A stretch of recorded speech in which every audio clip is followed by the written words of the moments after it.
Hey guys, we're doing something a little different this week. I want to introduce you to Arval. That's what I'm going to call this 1940 Gibson F4 mandolin.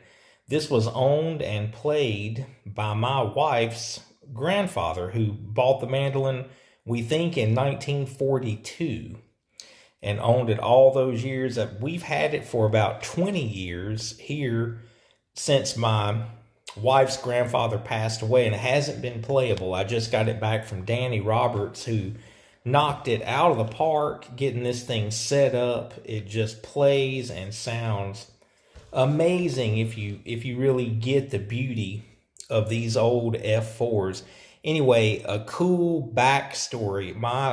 Her grandfather was Arval Hogan, who they had a duet called Whitey and Hogan, and also a band called the WBT Briarhoppers. And in the case, here's the original letter. You can see the letterhead from WBT, Columbia Broadcasting System, from September 3rd of 1941. This would have served as their contract with that radio station. You can see where they wrote them on September 3rd, and all the details are in there. That they're going to get $25 each per week, the hours that they're going to have to work, and just all the information there.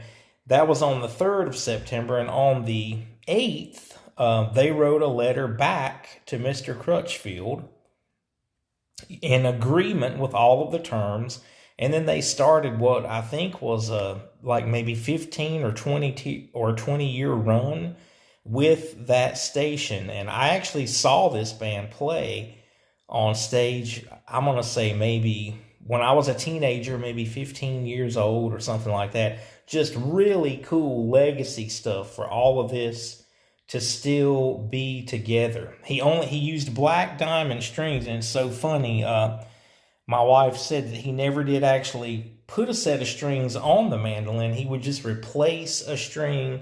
If he were to break one, he would put a new one on. So those were still in the case.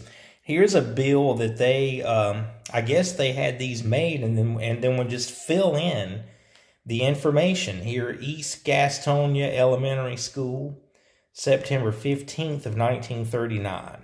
10 cents and 25 cents was the cost of admission to get in to see the show. Really neat stuff. I love this. I guess at one point they could have been sponsored by Pilot Life Insurance, and this was before he had the F4. You can see the mandolin player in the picture there. Arval Hogan is holding an A model mandolin, so it would have been before he acquired this F4. And here also in the case was a picture, I think this is from the 1980s.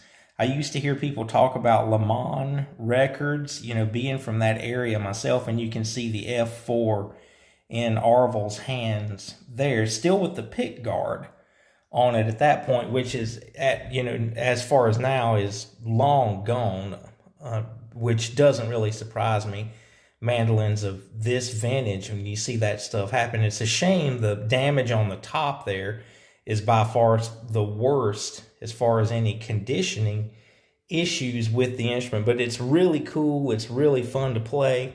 You guys will be seeing it and hearing it more on the channel, but I know that I'm going to get questions about it, so I thought I'd just make a video for this week and introduce everyone to Arval, the 1940 Gibson F4.